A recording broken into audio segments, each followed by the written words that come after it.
अगर आज तुम किसी की मदद कर रहे हो तो एक पल के लिए रुक जाओ, क्योंकि हो सकता है वही इंसान जिसे तुम ऊपर उठाने की कोशिश कर रहे हो कल तुम्हें नीचे खींच ले। जीवन में हमें बचपन से सिखाया जाता है दया सबसे बड़ा धर्म है, मदद सबसे बड़ा पुण्य है। लेकिन किसी ने यह नहीं बताया कि हर मदद पुण्य नहीं होती। कुछ मददें भविष्य का सबसे बड़ा पाप बन जाती हैं। गुरु ने ये शब्द कहे और चुप हो गए। शिष्य ने सिर उठाकर उनकी ओर देखा। दीपक की लौ हिल रही थी, जैसे वो भी इस बात से सहमत हो। गुरु ने धीरे से कहा, वत्स, आज मैं तुम्हें उपदेश नहीं दूंगा, आज मैं तुम्हें एक कहानी सुनाऊंगा, क्योंकि जो बात कहानी बनकर उतरती है वह जीवन बनकर याद रहती है। तक्षशिला का वह आश्रम जहां कभी ज्ञान स्वयं बोलता था, आज असामान्य रूप से उदास था। दियों की लौ जल रही थी, पर हवा में शांति नहीं, बल्कि अनकहे प्रश्न तैर रहे थे। सामने बैठा था चंद्रगुप्त, युवा, तेजस्वी और महत्वाकांक्षी। उनके चेहरे पर विजय का आत्मविश्वास नहीं, बल्कि भविष्य की चिंता झलक रही थी। आचार्य चाणक्य ने कुछ क्षण तक उसे मौन में निहारा, मानो उसके भीतर चल रहे संघर्ष को पढ़ रहे हो। फिर गंभीर स्वर में बोले कि राजा बनने की इच्छा रखना कोई अपराध नहीं है, पर राजा बनने से पहले यह सीखना अनिवार्य होता है कि कौन वास्तव में अपना है और कौन केवल समय देखकर साथ चलता है। चंद्रगुप्त ने विनम्रता से पूछा कि सत्य और दिखावे के बीच का अंतर कैसे पहचाना जाए। यह सुनकर चाणक्य के होठों पर एक गहरी रहस्यमयी मुस्कान उभरी, वह मुस्कान जो अनुभव से जन्म लेती है। उन्होंने कहा कि इस सत्य को समझाने के लिए वे उसे 3 कथाएं सुनाएंगे। 3 ऐसे लोगों की कहानियां जिन्होंने करुणा मांगी, सहायता पाई और फिर उसी हाथ को धोखा दिया जिसने उन्हें उठाया था। पहली कहानी, वह सेवक जो विश्वासघाती निकला। चाणक्य ने कहानी शुरू की बहुत समय पहले। नंद वंश के एक राजा थे, महापद्म नंद। वह एक साधारण नाई का बेटा था, लेकिन भाग्य ने उसे शिशुनाग वंश के अंतिम राजा की रानी से मिला दिया।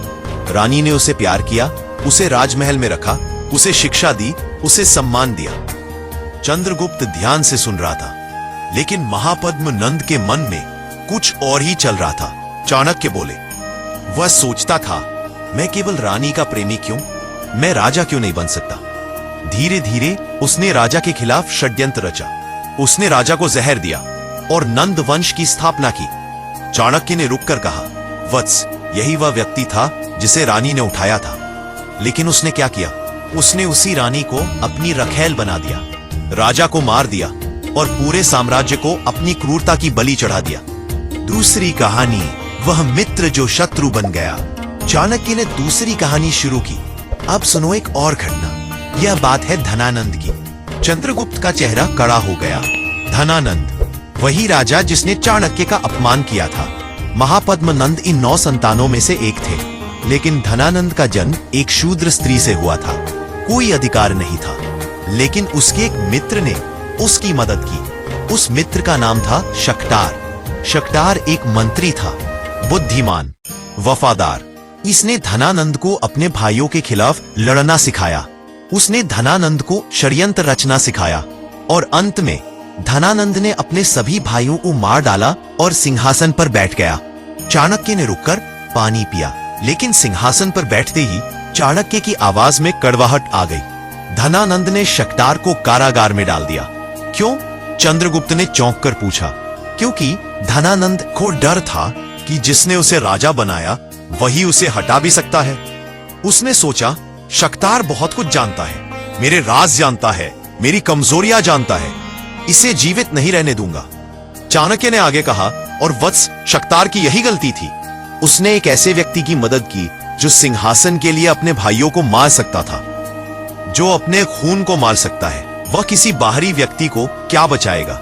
शक्तार ने धनानंद को शक्ति तो दी, लेकिन यह नहीं देखा कि उस शक्ति का उपयोग कैसे होगा। चंद्रगुप्त समझ गया। चाणक्य ने समझाया, वत्स, जब तुम किसी की मदद करो तो यह देखो कि वह व्यक्ति उस मदद का उपयोग कैसे करेगा। अगर उसके भीतर नैतिकता नहीं है, धर्म नहीं है, कृतज्ञता नहीं है, तो तुम्हारी मदद उसे राक्षस बना देगी और फिर वह राक्षस सबसे पहले तुम्हें ही निकलेगा। वत्स चंद्रगुप्त, अब मैं तुम्हें सबसे खतरनाक प्रकार के मनुष्य के बारे में बताता हूं, वो जो सबसे निकट रहकर भी सबसे बड़ा शत्रु बन जाता है। वे रुककर चंद्रगुप्त की आंखों में देखते हुए बोले, याद करो, जब मैंने तुम्हें ढूंढा था और प्रशिक्षण को लिए चुना था, तुम अकेले नहीं थे। तुम्हारे साथ एक और युवक था, राकेश, सुवासिनी का पुत्र, तुम्हारा बचपन का सबसे करीब सखा। चंद्रगुप्त की आंखें चौड़ी हो गईं। पुरानी यादें एक झटके में जीवित हो उठी। चाणक्य आगे बोले, राकेश भी तुम्हारी तरह ही था, गरीब, महत्वाकांक्षी, मेहनती। मैंने उसे भी तुम्हारे साथ साथ प्रशिक्षण दिया, युद्ध की कलाएं सिखाई, राजनीति समझाई, कूटनीति के सूत्र बताए। वो तुम्हारा भाई समान बन गया था। तुम दोनों मेरे साथ हर पल रहते थे, हर योजना में शामिल होते थे। अचानक चाणक्य का स्वर ठंडा पड़ गया। परंतु एक दिन मुझे गुप्त सूचना मिली। राकेश धनानंद का जासूस था। वो तुम्हारा विश्वासी मित्र बनकर हर रात हमारी सारी योजनाएं, हमारी सारी रणनीतियां धनानंद के पास पहुंचाता था। और सबसे भयानक बात, वह तुम्हें खुद मार डालने की साजिश रच रहा था ताकि धनानंद का सिंहासन सुरक्षित रहे। चंद्रगुप्त के हाथ कांपने लगे। वह अविश्वास से चाणक्य की ओर देखते हुए बोला, गुरुदेव, यह कैसे संभव है? राकेश मेरा सखा था, मेरा भाई जैसा। चाणक्य शांत पर दृढ़ स्वर में बोले, मैंने उसे तुरंत नहीं मारा, बल्कि उसके माध्यम से झूठी सूचनाएं धनानंद तक पहुंचवाई। हमारी काल्पनिक कमजोरियां, गलत योजनाएं, सब कुछ। धनानंद ने उन पर विश्वास किया और अपनी गलतियां की। फिर जब सही समय आया, मैंने राकेश को धनानंद के सामने ही बेनकाब कर दिया। धनानंद को लगा कि उसका अपना विश्वासी जासूस इसे धोखा दे रहा है। क्रोध में आकर धनानंद ने खुद ही राकेश को मृत्युदंड दे दिया। चाणक्य ने गंभीरता से समझाते हुए कहा, वत्स, यही तीसरा प्रकार का मनुष्य है, सबसे खतरनाक। ये तुम्हारे सामने हंसता है, मुस्कुराता है, तुम्हारे साथ भोजन करता है, तुम्हारा विश्वास जीतता है, पर पीठ पीछे तुम्हारी कब्र खोदता रहता है। ऐसे लोग तुम्हारे विश्वास को अपना सबसे बड़ा हथियार बनाते हैं। जब तुम उन पर सबसे अधिक भरोसा करते हो, तभी वे सबसे घातक वार करते हैं। इसलिए सदा सतर्क रहो। अपने सबसे निकटतम व्यक्ति की भी परीक्षा लेते रहो, क्योंकि मुखौटा पहने ये षड्यंत्रकारी तुम्हें सबसे गहरी चोट पहुंचा सकता है। चंद्रगुप्त ने गहरी सांस ली, सिर झुकाया और चाणक्य के चरणों में नतमस्तक हो गया। तीसरी कहानी ने उसके हृदय में सावधानी का स्थायी बीज बो दिया। चाणक्य ने अपनी बात समाप्त करते हुए कहा कि जीवन ने उन्हें 4 ऐसे सूत्र सिखाए हैं जो हर निर्णय की नींव होने चाहिए। उन्होंने कहा कि जो व्यक्ति बार बार तुमसे मदद मांगता है लेकिन स्वयं कुछ करने को तैयार नहीं होता, उसे बार बार सहारा देना समाधान नहीं है। ऐसे व्यक्ति को मेहनत करना सिखाओ, क्योंकि जो परिश्रम से बचता है वो हमेशा दूसरों पर निर्भर रहता है।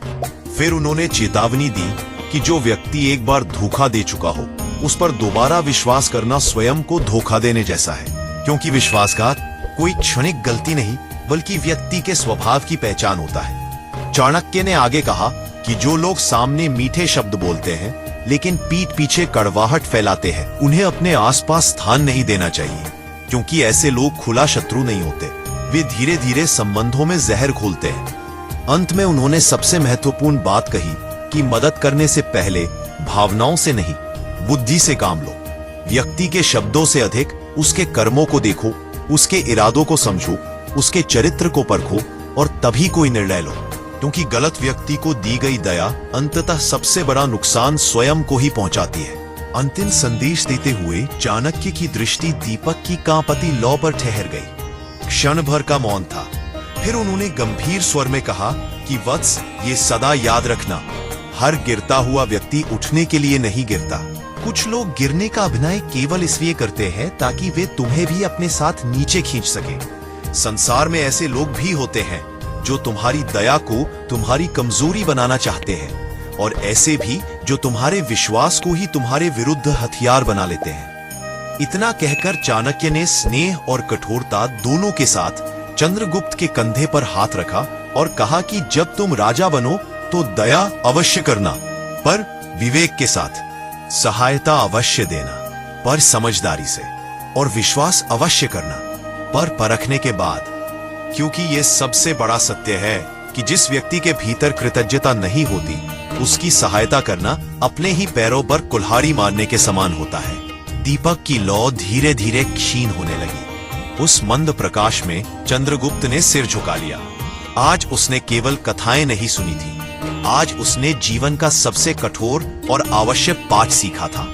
अंत में चाणक्य ने अपने अंतिम शब्द कहे कि वत्स, मैंने तुम्हें राजा बनाने के लिए चुना है, पर सिंहासन पर बैठने से पहले तुम्हें यह ज्ञान होना चाहिए कि किस पर विश्वास करना है और किस से दूरी बनाए रखनी है।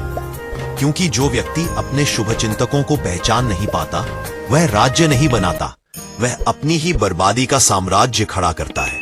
और इस प्रकार चाणक्य ने चंद्रगुप्त को वह पाठ सिखाया जो समय की सीमाओं से परे है और आज भी उतना ही प्रासंगिक है। यह पाठ केवल राजाओं के लिए नहीं, हर उस व्यक्ति के लिए है जो जीवन में किसी की सहायता करने से पहले निर्णय लेता है। सहायता करना धर्म है, परंतु बिना सोचे समझे की गई सहायता स्वयं के लिए खतरे को आमंत्रित करना है। दया अवश्य करो, लेकिन अंधी दया नहीं। विश्वास अवश्य करो, लेकिन अंधा विश्वास नहीं। क्योंकि इतिहास साक्षी है कि जिन्होंने बिना परखे सहायता दी, उन्हें केवल धोखा ही नहीं मिला, कई बार विश्वासघात मिला और कभी कभी तो जीवन तक की कीमत चुकानी पड़ी।